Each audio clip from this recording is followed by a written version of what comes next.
Okay, for your information, the ICD we have we organize two type of talk. We have on the IP, and then the second thing is on the commercialization.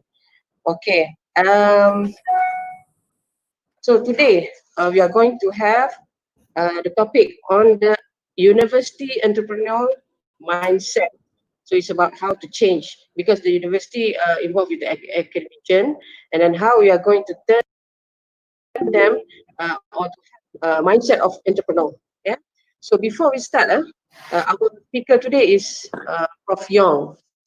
So I think let me introduce about the speaker first before we invite Pak Arham to give a short speech.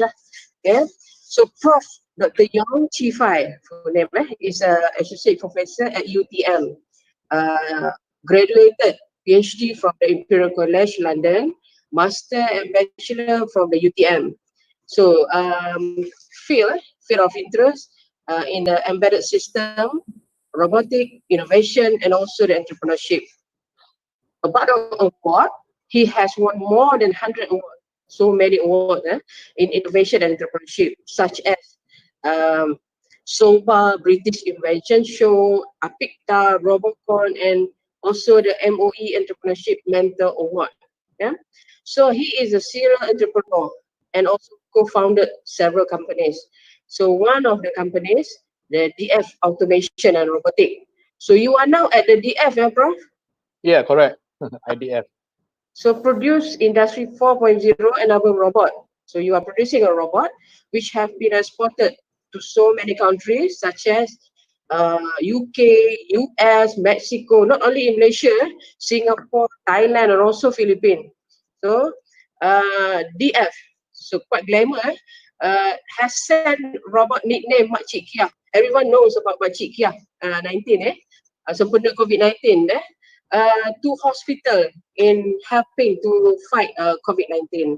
So in our talk today, Prof. Dr. Yeong will share his entrepreneurship journey. Maybe it's quite long journey from the academic to the entrepreneur, including the opportunities as well as challenge he has faced. Before we pass the mic to Prof. Yeong, I would like to invite Prof. Arham, our PNCPI, maybe to give sedikit ucapan aluan Prof. Sedikit ya. Yeah, Bismillahirrahmanirrahim. Assalamualaikum warahmatullahi wabarakatuh dan very good afternoon to especially to our guest speaker Dr. Yeong Chifai dan juga Dr. Julie. Thank you for inviting me to give some insight regarding this program and to all the audience.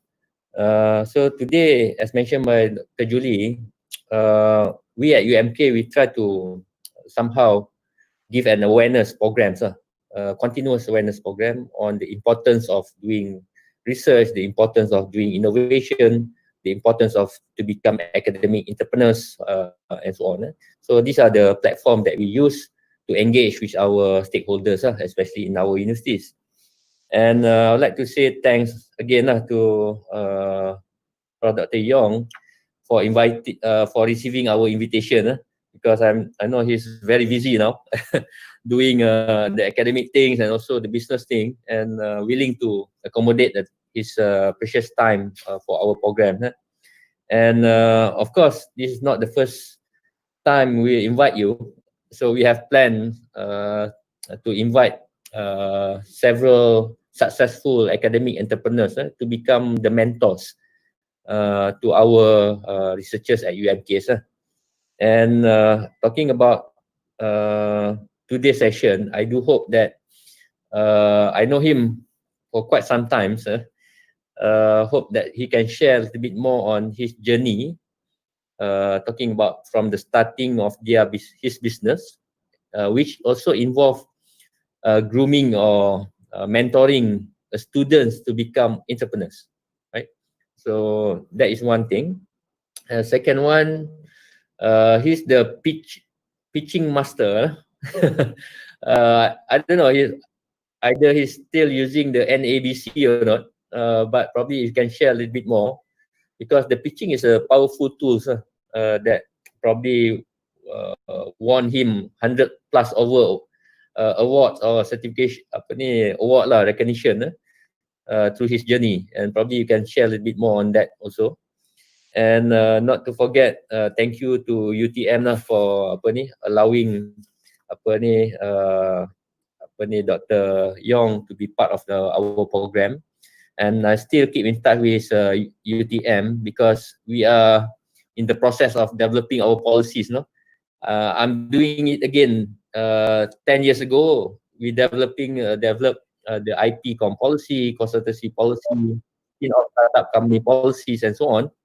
So today, at UMK, we managed to get approval for 2 policies already, which are consultancy policies and also IP and Comm policies. We are in the midst of finalizing the spin-off startup company policies. So luckily, I have Dr. Julie and her team to assist me. But we are referring to UTM punya policy actually, right? So again, thank you again to Dr. Yeong. Hopefully we can benefit from this session. This is a very important session. At UMK also we have created one group called UMK Rising Star Group.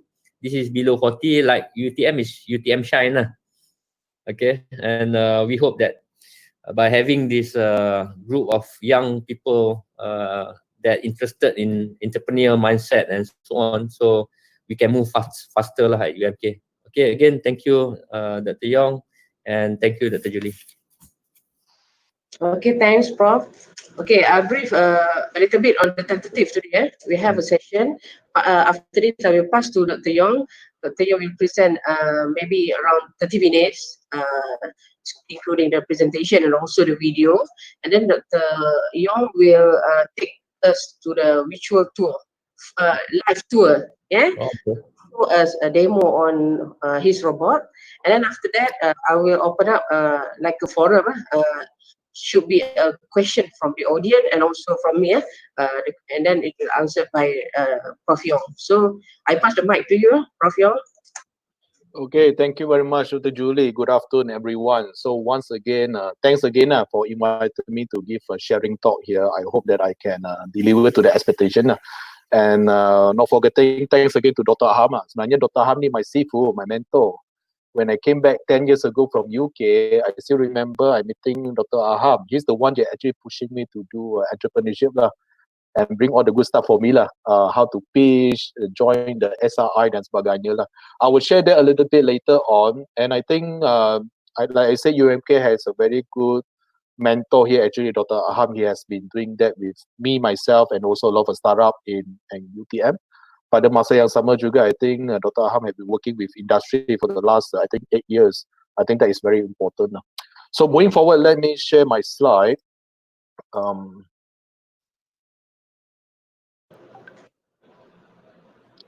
you see my slide, Julie? Dr. Julie? Boleh. Okay, so my presentation for this is normally about 1 hour, but I will try to reduce it to about 20 minutes. I'm going to skip quite a bit. And I want to focus more on the case study as well as the live show.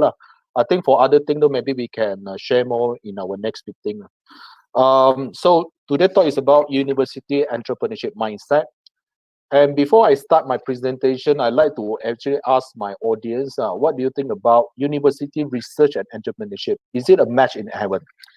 It's okay, you don't have to answer me. But when I asked this question, even when I first started as a lecturer, it was actually very difficult to do a business while doing a research. As a lecturer, we keep on saying that, hey, actually we teach, we do research, we shouldn't do the business. Business should be someone else.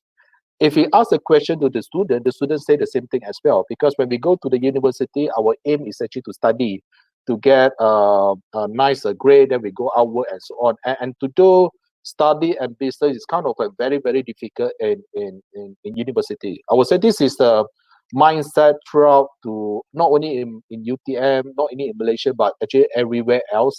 So this is a bit tough to do research as well as to do entrepreneurship. So I just want to share, this is my content flow. I will introduce a little bit about myself. Then I'm going to share why my mindset changed from academic to entrepreneurial mindset. And finally, I'm going to share about some of the case study. Finally, I could use some conclusion for you to take away. So this is me. Dr. Julie have introduced me a bit, so I won't go detail on that.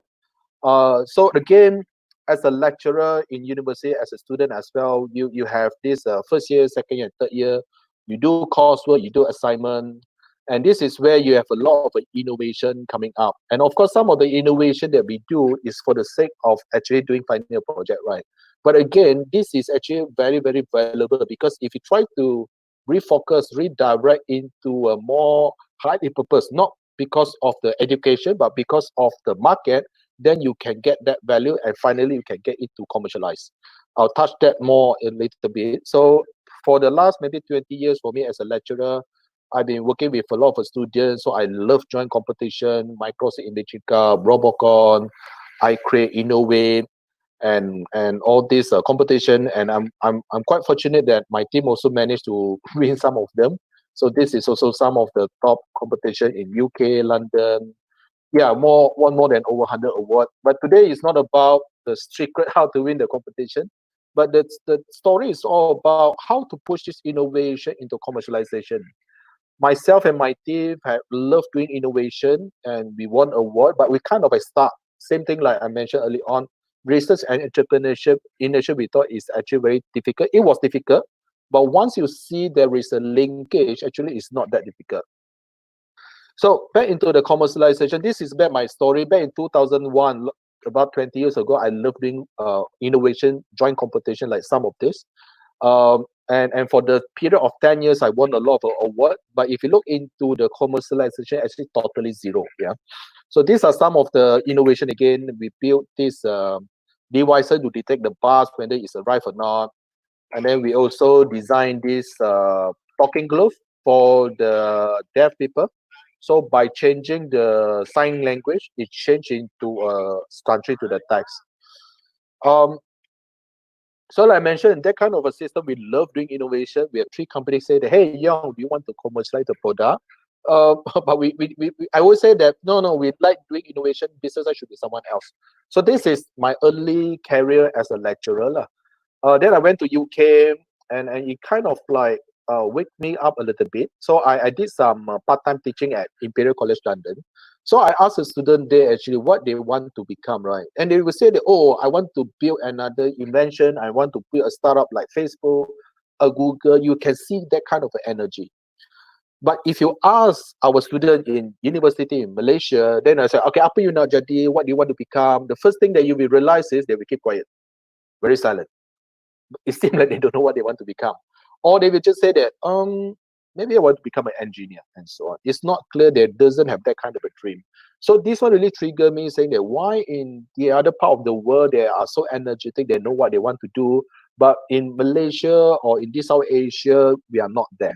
So finally, I think I kind of realized that it's kind of like culture. In Malaysia, like my dad and my mom always tell me that, son, become an engineer or doctor or teacher, but never as a business person. But in other part of the world, they do that. Again, why? Because there's a lot of success story. In UK, US, we have this Facebook, Google. In Japan, we have like this Sony.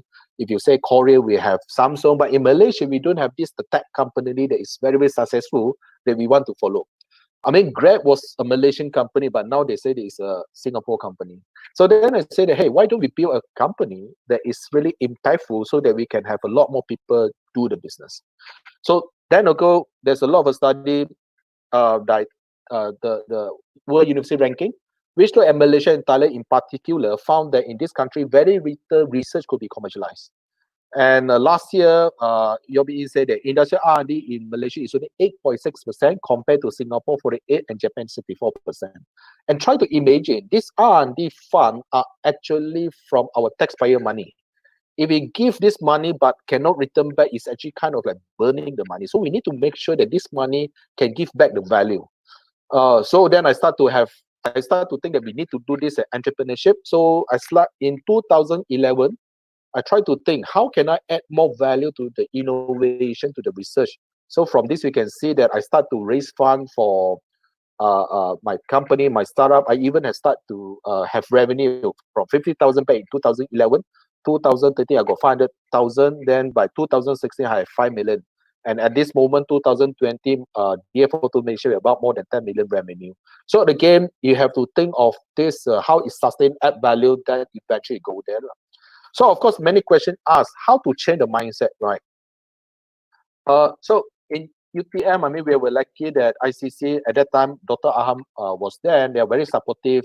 This is Dr. Wahid and also Prof. Shahir was ICC director at that time. So they support us to do the innovation and come up with policy. And this is what I've been joining, one of the eye-opening for me. And I think Dr. Aham also one of the mentor also. I think he joined this. Basically, it teaches, I mean, the university brought some expert from Silicon Valley, California to Malaysia. They trained us what is actually business entrepreneurship. One thing that they taught us is how to do pitching and basically use approach NABC. In as an academician, normally when we do pitching, we normally just extend the approach or my scientific, my research, and so on and so forth. But we never talk about the actual problem. What is the benefit? What is the competition? So this kind of training really opened up my mind. Actually, what the business are really are. Of course, this is one portion. There are other bigger portions like how you run the business, cash flow, marketing, and so on and so forth. So as a lecturer also, like I say, when we want to become a good something, we try to mingle with someone that know business. Like if you want to become a good badminton player, you play with someone that know. So similar as a lecturer, to be honest, all our peer are lecturer, we don't do business. So one thing that I want to learn business, so I start to befriend, start to know some of the businessmen out there. So one thing that to do that is to join competition related to business. So Alliance Bank Smart Biz Academy is one of the competition that I joined. Because of this, I know someone in the area. And there you learn actually, oh, business is actually not that straightforward. There's so many ways to do business, okay?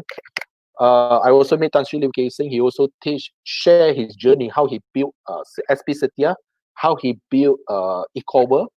And I have a chance to meet Maideen. And when you met all these mentor, big guy, then you see that, hey, it's so interesting and it's so exciting because it's a matter of how you do planning, how you see the market, and how you do it. Yeah. And of course, we joined all sort of, I went to Silicon Valley under Magic East Stanford. I had a chance to visit Facebook, Airbnb, Google, and so on. So from there, I keep on saying, hey, I want to do the same thing for my own company. So this is where the dream come along. Yeah, I mean, you have the budget, of course, you can fly there, but as for now, maybe not because of the COVID-19. So I think what important is we need some kind of a culture in Malaysia so we can actually really build up this entrepreneurship mindset among the lecturer and also the student. So yeah, this is some of the story that we had. Okay, I think this is one of the important slides, so I hope that you can pay attention a little bit. I came up with this so-called, not say policy, idea. Let's say you want to do a business. A student come to university, they did degree for 4 years, right? First year, second year, third year, fourth year. If you want to do a business, you normally won't go for the business right away for a couple of reasons. Number one, you don't have so-called cash flow, you don't have money, and then you don't have experience, you don't have a team. So you want to work for 3 years. So after you work for 3 years, you have some budget, then only you might think doing the business, right? And let's say to do business, you need about 50,000 ringgit Malaysia. So you save enough money, you run the business. This one you think about maybe 10 years time, okay? So this is very typical. So on the other perspective, then I say, why don't you start the business right away, right? So first thing first, of course, you need a 50,000. Money you dapat 50,000 right after you do degree, right? So maybe you ask from bank, they won't borrow you. Or maybe you can ask your papa and mama.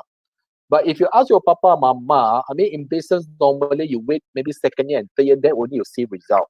But the second year, you balik kampung ke for Raya or Chinese year, they might ask you, hey, son, where is my money? Then the third year, let's say your business not doing well, then you don't want to go back home already. So it's kind of like scary and sad, right? So option two, of course, right after the degree, you can actually do business. This is 7 years, but it's very risky. Again, because you borrow money to do the business and whatnot. Then I start thinking, why don't the business we can start even the 4th year already? Then there is a conflict of argument here. 4th year, the student need to do FYP, right? Business, you need to be focused, and so on and so forth. Then I said, if you are doing final year project, why don't you focus the final project as a potential industrial project? Okay. If you say you don't have money, normally for a research grant, we can get 50 to 100,000. Some even we get 500,000. And sometimes some of the lecturer or even researcher, we have a problem to spend the money. I mean, this is some of the factor. But why don't we put the money and focus on the final project and try to make it work? And if you look into that one, this is a possibility of zero capital from the student, no loan, and you could have a business within 6 years' time. Okay, you can see the model. This is one of the potential model that I've been thinking of. In fact, I've been applying for my student maybe 8 years ago. One of the example was Kang Siang that I'm going to show you later. So when I first started, I start from 4th year. Now actually I start from 1st year already. In fact, you can do that as well. Then another challenge you might ask, Yeong, would you affect the student degree? Okay, so this is where I'm going to share with you the case study, tech innovation. Again, healthcare market we know is huge because of the COVID, or even not because of the COVID, we know it's huge lah. So Kang Siang was my final project student back in 2012. He came to me, he said that, Yeong, I want to do a project. Then I said, okay, number one rule that if you want to do the project with me is do not treat your FYP project as a FYP project. I repeat, do not treat your FYP project as a FYP project. Why I'm saying that? If he treat this FYP project as a FYP project, the first semester he need to do proposal, he need to do design, and so on and so forth. If he want to buy something, he has a mindset that FYP, the buying, the purchaser will be the next semester. So on the next semester, when he start buying stuff, then he want to do the test, and he will say, oh, the testing should be the almost the last week. And most of the time at the last week, when the student want to show to the panel, they will say that they don't have time, they need more time and whatnot. So again, I want to change that kind of a mentality, because if you do FYP for the sake of FYP, it's not because of the marking, because of the procedure. But if you try to think that this FYP could be a thing that to be commercialized, the mindset totally changed. So Kang Siang, I told him about that, so he understood. Then he went to the hospital. He saw one of the patients, stroke patient, actually pulling his leg. Then finally Kang Siang said, hey, I want to build something for this society, rehabilitation. To cut the story short, within 1 month, he built his product already. Within the 2 months, he joined a competition, he won 50,000. And within that 1 year, he kept on joining competition with the mindset that he want to bring this product to be commercialized. That 1 year, he won more Entrepreneurial award. He traveled around the world and he raised some fund as well. Yeah. So this is the typical for Kang Siang. First and third year, maybe skill learning. 4th year, go to market, understand the market, doing his final project. First prototype, very crude. And finally, he won award again as a student. You can join all kind of innovation competition. And finally, he start building the business around it. I think, yeah, okay. And yeah, we show, again, I just want to show this photo that show to 3 different prime minister about this product, healthcare. And again, it's a product from FYP to postgrad and also finally to a company. And again, he studied Kang Siang. He has a Vice Chancellor Award. He got first class student. Then he got another grant to do a PhD for fast track. So it doesn't mean that as a student, if you do business, you're going to affect your study. As long as you manage your time well, then should be fine. So 3 of them are actually working for this project, and 3 of them are first class, and 3 of them got a different award during their study. So I'll go through a bit on this company, Tech Innovation. We talk about healthcare, 50 million people. I mean, I just skip all this. I just want to show the product he developed. So this is the develop.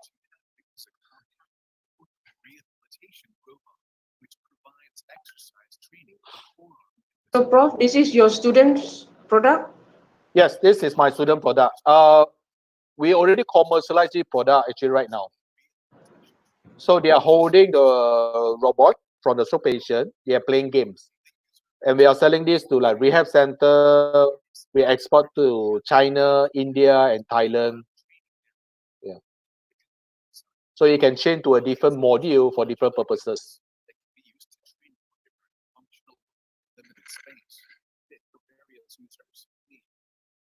And when we design this robot also, our mindset is IoT enabled. So there's a lot of data there. We want to design a robot to be compatible and small, so that the robot can be actually put into the car as well. Yeah.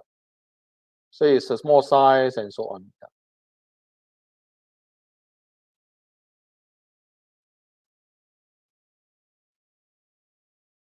So this is Yatu Haptic, and this is his FYP project. Let me forward.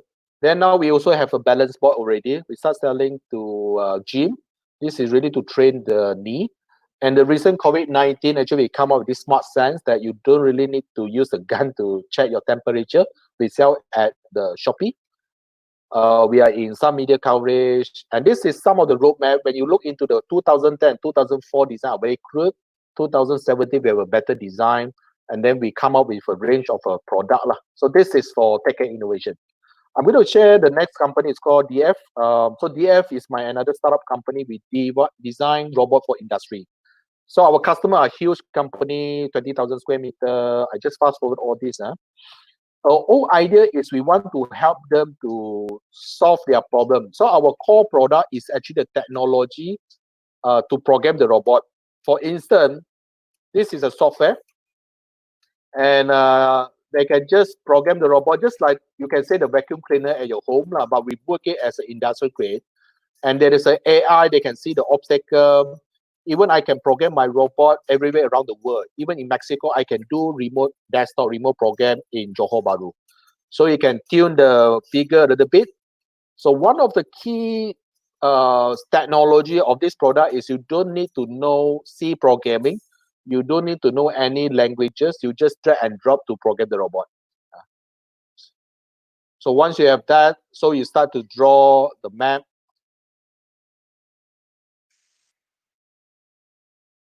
Okay, I think I will skip this. Prof, can I ask you some question? Sure.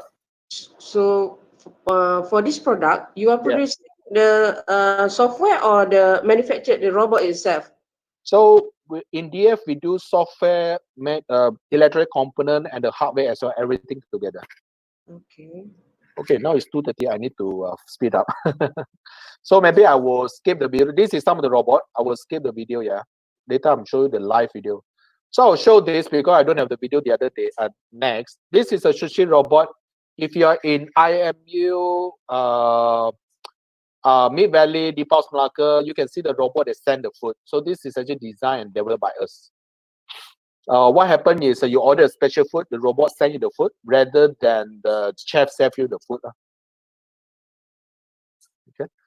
And then of course we have multi-robot running together. Later we see live one, so we just forward. And of course during the COVID-19 also we come up with 4 new robots within 3 months time actually. Delivery robot, disinfection robot using spray and UV, and also telepresent robot. So I'll just skip this, and we are in newspaper, live TV, and all kind of paper talking about the Machikia 19, the robot name that we given to the robot at HUKM. So this is we done in 70 days actually for the Machikia, 1,000 WhatsApp message, 100 of concept design, lots of video conference, ton of media coverage, and we produce this Machikia in 17 days. So this is our current customer around the world, mostly are managed MNC. We have patent, we have ID design, trademark, some award. Maybe I'll share this because this may relate. You may think that DF is a huge company now, but actually we start from a very humble beginning. We actually start from home. This is how we looks like in the past 2012. Then we rent a place, office. I think this is where Dr. Aham visited. The latest one, I think he has not. Then this is about 4,000 square feet. And 2018, now we have about 7,000 square feet. Just last year, we have about 20,000 square feet of factory. And for staff, we start from 3 staff, myself and 2 students. And then we have more. And this is all ex-robot learners, so they have some skill doing technical stuff. In 2019, last year, we have about 55. So now, I think we have about 60 staff, plus and minus. So that's case 2. Case 3, we have mini hard catcher, same thing. You have problem statement. And I just skip to very quick. So we have this product. So we start from, again, this is a FIP project. They join competition, they won, then next day they get the fund, then we try to commercialize the product. Coming up, this is my new project. I get funded by Crest, collaboration with SAS and DF Automation. This is also start from FIP project, they won, and now they pursue their PhD and master. And this just taken like last month. The whole idea is we want to bring AI and predictive maintenance to the next level. So I wear the Google Eye. So what I can see is actually a virtual reality, augmented reality of the robot. so I can do maintenance as required. And this is how it looks like as well lah. So still in progress. Hopefully in 2 years time they finish, then we can actually commercialize this product as well. And IROS is also another thing that we did. Again, first year, second year, a lot of students want to do AI, ROS. So I create this team. For the last 2 years, I do a lot of training, bring them to industry, and they won some award as well. So this is some of the talent that actually will come up. Hopefully that they will create some company around this area. Yeah, I want to conclude already. So I mean, it seems tough for an academician or student to venture to entrepreneurship. I mean, in reality, to be honest, it is full with great opportunity. Number one, when you open a business, you need talent. And university have all the top talent in this country. Number two, we have a very strong network, fund ready, facility, and low risk. So you can try to reposition and strategize. Try to think of your final project, assignment, or even research project. Try to, from day one, with a mindset of being commercialize a product. Yeah. So this question back, university research and entrepreneurship, is it a match in heaven? So if you ask me, it is, because we as a lecturer, student, you are in a very good ecosystem to actually really build up a lot of a startup. As for now, my hand is handful. I can only build 10 or 20 companies, but I cannot do more. But in the whole Malaysia, we have so many lecturers, so many experts here, so many young students, they're so energetic. I think with the right matching and so-called guidance, we can build a lot more. Yeah. So again, this is where we are now. There's so many ways to do it. I think very, very important is forget about that. You have gazillion option to reach where you want to be. But first, you need to make the first move. So talk to Dr. Julie, say that you want to build a company and start up. I'm sure that Dr. Aham and Dr. Julie are going to support you. Thank you very much. So that is my presentation. Let me stop sharing. So you want to take us to your lab first, or not lab? Yeah, I anymore? think I will take you to the lab first. So right now I'm in actually Tech Care Innovation. So this is a small little robot, but let me bring you down first. Okay, we'll follow you. Yes. So I'm at third floor now. So if you look at here, this is the artificial intelligence. Let me walk down here. So that back is my office, admin office. Or I may break a little bit because I'm changing the route. But hopefully I'll be live again very quickly. So yeah. And then we have Avenger here. So I just want to remind everyone that each of the staff in DF Automation is like Avenger. We have a very important role. Each of you need to do what you need to do. And so this is the front door. I mean, you can see the DF Automation. And we always reminded that because we build stuff, sometimes we want to report. We want to see that, okay, our work actually got reported. R&D is not an easy task. I think most of you agree. Commercialization even more difficult. So every time we come and say, okay, yeah, we need to continue. So this is the pathway to my office, to the office, and this is all the activity that we did. So we won some award, we have some activity. And yeah, so finally we are in the office. So office here we have sales and marketing, R&D, and also some of the engineering technician. Today they have a training. I'll go there, and maybe I'm going to introduce to you how we actually do a design. So we have our Abang Robert. So Robert, yeah. So here, can you share what you are doing? I'm going through the Alpha module one by one. Yeah. Can you share a little bit? Yeah, I'm going through the Alpha module, as you can see. So now I'm in Explorer view. So assemble all together.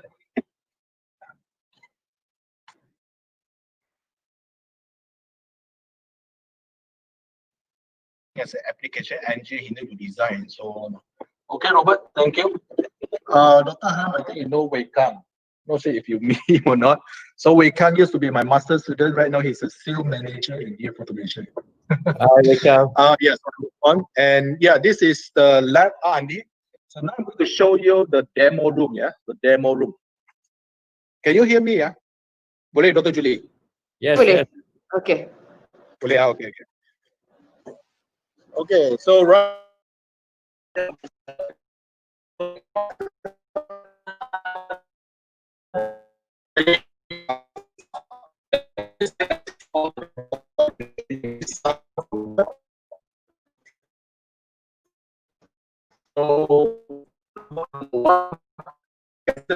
but one robot. Yes. Transporter. Yes, it's a transporter. So I'll ask them to make a robot run. And while they are doing that, so if you look into this basically, this is actually the management system to control all the robot when they execute the work. So there is a specific railway for them to move. Okay, so there are two technology. If you look into this one, they have magnetic tape. They actually follow the tape, and when they follow the tape, actually it's the easier and cheapest. There is a one that if you look into the top one, got the red color spinning, and that one is actually like LiDAR. So you don't really need tape, but that kind of robot is more expensive. So it really depends on the customer what they want, and some customer they can afford the LiDAR one, so we do that. And that robot, one robot is about 125,000. If you're looking into the smaller robot, this is about 60 to 70,000. Yeah, so this is robot running. And so there's an obstacle, so the robot will come back. Prof, the factory in Malaysia are using this technology? Sorry? The factory in Malaysia, the manufacturing in our country, they are using this technology? Yes, so we have customer like Flag, Seminar, Solistica, and a few others in Malaysia, and also in a few other countries as well. Okay, so I think that's all. So guys, say bye-bye. So most of them are junior engineers, so I'm moving up. And this is like their test area. So they even have a Netflix here to watch the movie they wanted. And I'm going to walk out, then we're going to have some question and answer. But you can ask me a question now.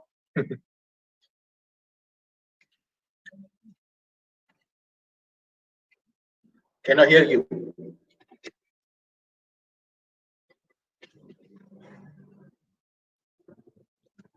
Okay, almost there. Sorry. I mute my mic. So okay. is from Encik Muhammad bin Mahmud. Untuk peringatan yang lain dijemput siapa-siapa audiens kita dalam ni, kalau ada soalan boleh type je di chat ni ataupun boleh on saja mic untuk tanya direct pada Prof Yeong lah. Okay, this is one first question. So how to change entrepreneurship mindset to the researcher? I think this question I would like to ask is who is asking, like, is either the lecturer himself or the university. If it's a lecturer himself, then I think for me, why I'm doing this, because I see as a lecturer, we have a responsibility to change the economy of a country. And if we don't do that, nobody going to do it. One thing for sure, because we are looking into all this talent. For example, all the talent at this moment, kalau tak ada company yang successful, all this talent akan keluar, pergi Singapore, pergi Japan, and so on and so forth. So I see the need of actually build up some success stories so that other students who can follow up. So that is my personal reason for doing that lah. So from the university point of view, let's say they want to change it. So my only advice is try to gather them to bring to see a lecture that have been doing this. For example, this lecture I think is very good because in the past also I have listened to someone. I said, oh, macam ni pun boleh. So that only I see the possibility. Because in the past when I start doing business, I still remember this so-called speaker, entrepreneur from US, he came. He introduced himself. My name is Dennis. I'm a CEO of 5 company. Saya pun terkejut. Boleh ke CEO for 5 company? Apparently possible. So bila dia nampak tu, that's why I aim to become a CEO for 5 company. So that is the dream. And because of that possibility of things lah. So back again, I think it's all about knowledge. And I think the next one is all about sharing what is out there and so on. But for personally, as a lecturer, I think you need to find the big reason why you want to do entrepreneurship. It can be anything. For me, it's because of passion.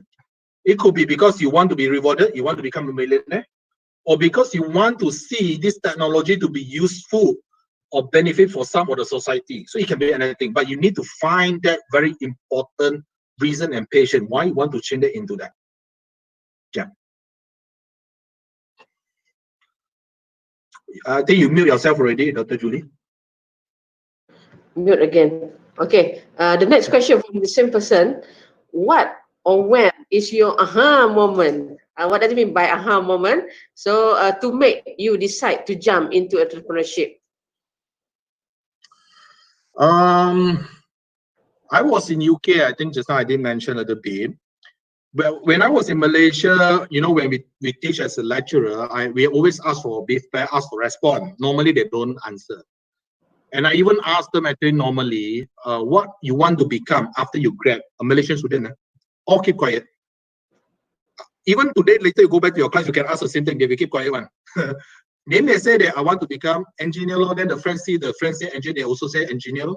Then I say, which company? They say Tatao, steel. But when I was in, let's say, California or even UK, I asked them what they want to become. They are very energetic. They say that I want to build a company that can impact the world. And I was in California. I just happened to see to another Korean. Then I asked, why you are in Silicon Valley? Then they said, this is where the wonder works. And finally, then I asked, what you want to become? I want to make another breakthrough technology to help the society. So I was like, wow, where they got all this energy? So from that perspective, like I say, it's a wake-up call. When I was in London, then I actually started doing business.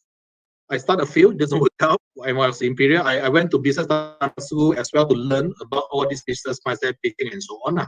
So when I came back, that's why I said I want to do the same thing as well. But also when I came back, there is a big gap, there is a challenge as well. But again, I always think that the bigger challenge you have, the bigger opportunity you have. So I would say the aha moment is when I was overseas, I saw that gap, opportunity, then I came back and said I want to do the same thing. Yeah. Okay, Prof. Tadi you pakai earphone, Prof? Yes. Earphone better. Earphone much better, lagi clear. Okay, I will change to earphone. Okay, my question here. So, what is your biggest challenge actually when you start to turn into entrepreneurship from the lecturer? Okay, I think there's a lot of a challenge along the way. I think number one, when I first started, of course, is the knowledge. I still remember that I was asked to do a presentation to the investor. So bila saya beritahu, saya pun katalah robot tu berapa hebat, robot tu guna AI, guna komponen, guna PCB for my half an hour. Macam satu presentation in conference lah. So finally the VC or the investor Nemco dia pun pening. Then I pun tak tahu. Saya pun kata, I'm a lecturer, I'm a professor here. Why you look at me like that, something like that lah. So I think that is a big mindset shift because I say you don't understand what my product is because they will just say that your product is actually tak ada value pun. Tapi saya kata, I spend so much money, I spend the last 10 years to build this robot and you say tak berbaloi pula. So finally, when I went through some of the training, like the SI yang Dr. Aham mentioned, NABC, Harvard Business School, and also of a business career, then only understand that actually teaching is not about talking about how good is your product. It's actually a compilation of a problem statement. Then you have this approach. Finally, what is the benefit, competition, and all sorts. I think this is a very important element that to do that. So initially, I have a big challenge. Join that, you get the knowledge, then it changed me, make me a better picture. And you can try to imagine back in 2007 and 8, I could not speak English like what I'm doing right now. Saya tak boleh pitch even. So the reason why I went to UK sebab saya nak polish my English. So when I came back, I still use the English to do the pitching. I still, Dr. Aham pun tahu, saya join competition for pitching. Saya menang 2 kali berturut-turut. I think I won 3 times for the first prize pitching. And I use English masa tu. So you try to imagine that you have a barrier in your language, you have a barrier, don't know how to pitch, but I managed to get first prize. So again, that will be one challenge lah for me. I think that will be similar to everyone in my opinion. Yang kedua, ketiga, I think is more toward business. I will touch a little bit. During the business, you akan nampak benda yang baru yang you takkan faham yang masa tu. Nombor 1, cash flow, you won't understand. Nombor 2, investor customer nego dengan you. I've been cheated by investor before. And I have a team member that with me for a very long time. All of a sudden dia pergi saja. Sakit hati tau, sampai nak nangis tau. But you're going to face all this stuff. Okay. And along the way also, of course, you send the robot. I have one incident that kita send robot, satu lori kena curi. Oh. So along the way, you have all these challenges. Of course, the biggest one I would say, every year pun ada satu. Tapi setiap kali challenges ni dah save, the company grow faster.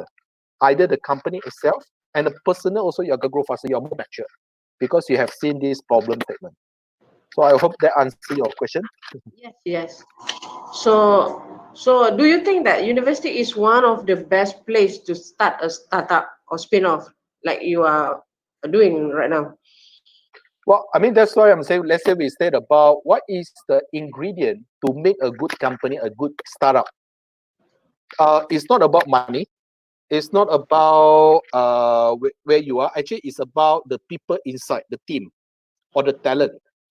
If you look into the whole Malaysia, who has the best talent in Malaysia? The university. So that's number one. So we have that. Number two, of course, you need fund, right? I mean, you talk about funding. In let's say you go outside, you try to raise fund, you go to the bank, you won't get any money. I was in US as well, and I asked this guy, my a startup friend, and he said that he raised $50,000. He is so happy, but he let go 10% of his company for the $50,000. I was like surprised because in university, like I mean UMK, UTM, and so on, we can get 10 to 50,000 quite easily for a research grant. And creative fund, you can get up to 500,000. And Yes. sometimes crash fund, you get between 200 to 1 million ringgit, and they don't take any equity at all. In other country, when they get 50,000 for 10% equity, they are very, very happy already. But when we get money without any equity change, but we still ask more. So I think there's a mind macam tak betul sikit. Bukan tak betul. Maksudnya we didn't see that as a very big value added to us. If you compare to other places, actually we are in a very, very good situation. And compared to outside, university is even easier to get more funding. Yes. And I think some university like research, you have some fund already passed with the lecturer. So if we can look into that, that would be wonderful. So again, you have talent, you have fund. The third one, the important business is networking. So who has the best networking between industry? It's university. All the university are talking together. All the industry need university because that's where the talent come. So with these three agenda, I would say that actually university is the best to start a company and a startup. Okay. So anyone will have a question? I open to the. Okay, Dr. Raimi asked something. What is your advice for strategy for lecturer to find research that is marketable, yang boleh dijual lah, suitable for startup? Very good question. And I can share with you some of the project that I'm doing. So number one, always talk to more people, talk to the industry, and ask what they actually want to solve. I mean, as a lecturer in the past, kalau saya nak start buat satu lecture, I just read a paper and I just do that. But actually, it didn't help actually local industry in Malaysia. Satu projek yang saya sedang buat adalah yang tadi saya ialah AR, Augmented Reality untuk buat predictive on maintenance. So this project is not given by me, actually it's by the industry. They say they want it, they even sponsor the project. So kalau dia buat sponsor, dia nak dalam masa 2 tahun tu dia nak tengok result because dia memang dapat membantu. So to do this kind of a project. Ada satu projek yang saya buat adalah untuk badminton. So this is a collaboration with some of the badminton court. Dia nak test again using AI. Katakan ada student 12 tahun ke 18 tahun datang. Bila dia main saja, dia akan tahu sama ada dia boleh jadi Datuk Lee Chong Wei ke tak boleh. So in these cases, kita dah design satu sistem where the player play agility test ataupun shadow training. Kita dapat data dan kita buat some AI predictive dan kita boleh predict. And yang ni memang mereka pun nak juga. And so on and so forth. So dekat Malaysia ni kita ada banyak issue, banyak challenges that we have only that other country doesn't have. Tapi the research tu tak nampak. Okay. I give you one example. Dekat Malaysia ni kita ada palm oil. Tapi research robotic to harvest the palm oil memang tak ada. Why? Because overseas tak ada. So tak buat. Tapi kalau you kata ada tak robot untuk pick up apple? Ada. Ada tak robot untuk pergi pick up watermelon dekat Jepun? Ada. Tapi dekat Malaysia tak ada benda macam ni, so kita takkan buat. So if you look into local Malaysia, we don't do that because we always follow other people. So my advice is like, if you want to be marketable and suitable for startup in Malaysia to be relevant, so talk to the industry around us. What you want to do and so on, collaborate with them. And I think that is important. Okay, sebab selalunya bila kita buat research, bila balik daripada belajar lah, selalunya research tu kena sound fundamental. So dia tak tally dengan commercialization. Tapi daripada fundamental aspect tu, dia ada jurang untuk jadikan a real product. So nasihat Prof selalunya kita kena link dengan industri, cari apa problem statement that come out from the industry and we trying to solve their problem. So lagi senang lah kita nak marketkan kita punya produk. Macam tu ya Prof? I think ada dua lah. I mean fundamental research dengan application applied research kan. Kalau fundamental, sometimes we don't really see the commercial. And fundamental is important for humankind. For example, how our brain works, what is the new material. Sometimes kita tak nampak pun dia commercial.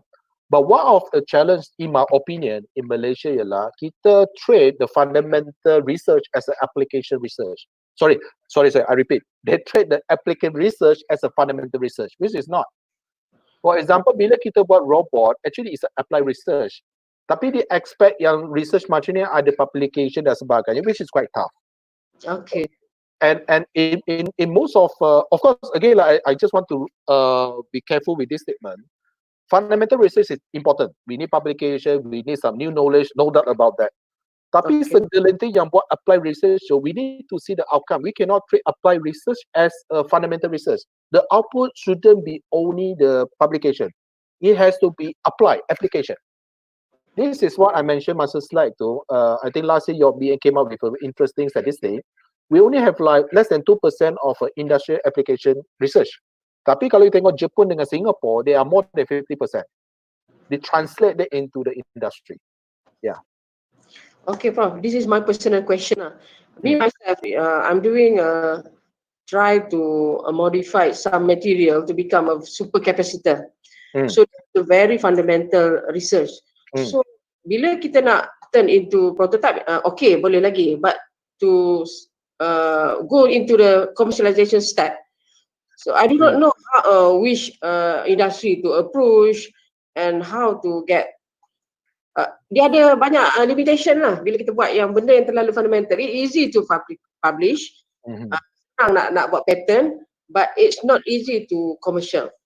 Yep. So apa pandangan Prof? Yeah, so that's why I say masa kita buat fundamental dengan apply. Fundamental biasa kita tak touch sangat commercial. Because when you touch too much commercial, dia akan affect the innovation and creativity around it. Okay? But of course, but I don't want to say that fundamental cannot be commercialized. Bukan macam tu. So masa buat fundamental, I think I just hear from you say that you have this material that can improve to be something else. From this perspective, I'm going to start talk to industry already. They actually use the current version. So what do you actually really want? Then I do that. So okay, to give you a scenario. A lot of a company, dia sebenarnya nak buat research like you. Dr. Julie, and maybe you have a grant for, let's say, 500,000, you have a couple of million of equipment to do the job. Company A ni, dia boleh buat benda yang sama, but they need to invest maybe 5 million to do the job. But if they invest the 5 million, out of sudden, the fundamental keluar, kalau jadi, the 5 million dia dapat return on investment. Kalau tak jadi, 5 million just what? Yes. So they prefer not to have this 5 million investment. They cari university yang tolong buatkan fundamental, yang output tu dia boleh guna. And they're willing to pay the license. Sebab rather they pay the 5 million on the whole thing that they are not sure, they need to find expert. They work with the university because you're very focusing on the fundamental research. They just want certain part they are used to do, then you dapat buat, then you license to them. So this is some of the model that been carried out in other part of the world on a very fundamental level. Okay. So ada lagi tak soalan daripada audience? Fik, daripada Facebook ada soalan tak Fik? So pandangan Prof sendiri, susah tak di Malaysia ni nak buka startup kalau compare dan berbanding dengan negara lain lah. Jadi ada lagi rasanya paling senang di negara sendiri ni lah ya. Well, masa mula-mula saya buat, of course saya rasa sangat susah lah, very difficult, very tough and so on lah. Tapi bila pergi ke negara jiran, negara luar, then only realize actually Malaysia is a very, very good place to open a company. And in fact, I have some foreigner friend of mine, dia kata, hey, can I apply the credit fund 500,000? Now credit fund ada sampai 2 juta. And only for Malaysian. And because of this COVID-19, MT mostly came out with some funding. For example, this is called Sandbox 100 million. Kalau you have a technology that you want to put into the company, they can supply up to 250,000 one side, multiple side to 500,000. Kalau you ada besar lagi, they can give you up to 4 million. Dekat negara luar, memang jarang, kurang ada benda ni. But of course, you compare to Singapore, dia ada cara lain lah. Tapi kat Malaysia ni, I would say that is a very good place for you to start a startup compared to others. Yeah. Okay. Dr. PM Dr. Maizan ada dalam ni ke PM? Ke nak tanya direct boleh je on the mic. Saya tak perlu baca. Suara saya dengan Prof Yeong je bunyi ni. Okay, actually, I want to know, Prof, the challenge that you are facing from the bench until to the market, the main challenge that you are facing. Can you share that with us? In terms You mean of the product development ke ataupun anything. everything lah? Oh. Yeah. Which one is more interesting? Banyak challenge banyak. Maybe I share one. So I think I did mention that we got not say cheated by investors. So when we first started, 3 of us are very young. We know that we need someone experienced to come in. So we find an investor to come in. We first for 1 year, in fact. So lepas 1 tahun tu, what happened is he actually opened another company, similar one in Singapore. And it started not right lah. Lepas tu tak apa lagi, dia pergi ambil orang-orang DF tau. So sangat sakit hati tau. Masa tu pensyarah, saya pun, I'm not businessman. I'm very professional dan sebagainya. But that one really, to be honest, during meeting tu, I slammed the table. I was like, how could you do that? And I treat the investor just like my dad tau. Saya kata, why you do that? Then my friend tell me, in business is like that. So I pun susah nak take it lah. So I cannot sleep for a couple of weeks. Finally, my partner also said that. Sebab masa tu investor ni masuk, he's a CEO of the company. So apa pun decision, I memang trust him lah. Tapi bila dia dah keluar, I have to ask him to leave. Bila ask him to leave, dia nak kita buy back dia punya share. I say one thing, I don't want to even give you 1 single cent pun. Tapi of course he had contributed lah. So finally, okay lah, saya pun beli balik lah. Dia pun justify, dia ada buat ini, buat itu, buat itu. Satu yang dia kata dia buat is producer to a vendor. And I do agree the vendor is good. So I say, okay lah, I bet back your share. Try to imagine the moment we pay the money, the next day, the vendor tak mau ambil call kita dah. So I was like, wow, the business is so interesting lah.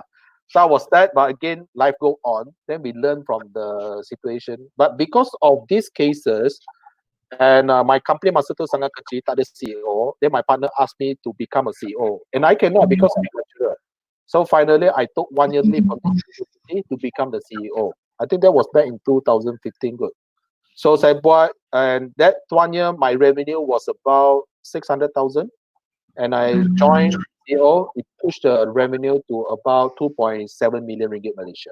So this is one of the example challenges lah. Maybe our second challenges yang saya nak share tu maybe quite relevant. DF Automation kita company tak besar, kecil. So bila kita nak join satu benda, kita kena tengok capacity kita. Masa tu revenue kita baru let's say few 100,000 kan. Tapi tiba-tiba dapat projek 2 juta. Nak ambil ke tak nak ambil? So as the Chinese say, we always say that other business ambil, cash flow fikir nanti. So saya pun ambil lah. Bila dah ambil saja 2 juta, tiba-tiba deadline dah masuk, nak pergi pinjam duit. All the business you want to borrow. Of course, we tanya UTM ada pinjam, tapi pinjam cuma I think 50,000. Tak cukup. So masa tu memang dah desperate, I even call Tai Long, the Tai Long lah. All the pinjam memang tak dapat. Finally, I ask, I 3 co-founders, saya kata, I have to ask my family member to pinjam. So kita pun pinjam lah. Pinjam pun tak cukup. Sampai satu tahap, I dekat paper, I say, I need help. Just emotion, bukan emotion, just help sajalah. So finally, I didn't expect. Dekat Johor, I have one coursemate, dia dah buat business tinggi. Dia kata, Yeong, datang jumpa. Bila jumpa, dia tengok message account, dia kata, ayah, this one cash flow problem saja. How much you need? Dia pinjam saya couple 100,000 without interest, dia pinjam itu saja. And he helped myself, he helped my cash flow. So dekat case ni, this is something also berlaku. Kalau tak ada case ni, saya tak jumpa orang ni tau. And mentor ni is my investor until today. And he's the one that guide me how to do corporate governance, how to do the business and so on. So again, a big challenge. but sometimes you get something from all the challenges that you face. Yeah. One more, thank you, Prof. Yeong. One more thing, because I was told before by some researcher in terms of acceptance of your product from the local market. Because normally local market very difficult for you to get their trust. So you have to go to overseas first, isn't it? But for example, this is actually sharing with Prof. Asma before, Prof. Asma from USM regarding her typhoid dot whatever lah. And then she told us that macam for example normally kalau local ni dia macam tak trust kita punya local product. And then untuk for the market tu susah lah. And then you have to go macam dia kena approach Vietnam, approach Indonesia first, so that countries yang first accepted our product lah normally. So do you have the same problem? No, I think this is totally a mindset. But I mean, to be honest, this is not, in my opinion, ini bukan saja customer kita. But try to think about ourselves. Bila kita beli phone, saya beli iPhone, ada yang beli iPhone, ada yang beli Xiaomi. Ada tak kita beli phone Malaysia? Dekat sini. Betul lah. Because we actually already that. That's why I say it's a mindset, it's a cultural set. Just like my dad asked me to become an engineer, not a business person. Because we are like that already. So what I'm saying is, number one, why we perceive that? Because we also experience the same thing. We don't want to buy the phone made in Malaysia. Because to be honest, saya pernah bagi satu local made in Malaysia bagi chance. Saya belilah phone tu. 3 days tak function. So then I have a bad experience. I say I don't want to buy it anymore. So myself included, to be honest. Okay. But for DF Automation, when we sell to our customer, we have that mindset. Then we say we have to make the product as good as until they want us. So now we use quality, we use our commitment. The product can deliver what it's supposed to deliver. I think should be okay. Okay. Sekarang kita tak jual ke Malaysia, tak fokus Malaysia sebab apa? Bukan sebab dia tak percaya. Sebab saya dekat Malaysia memang kecil.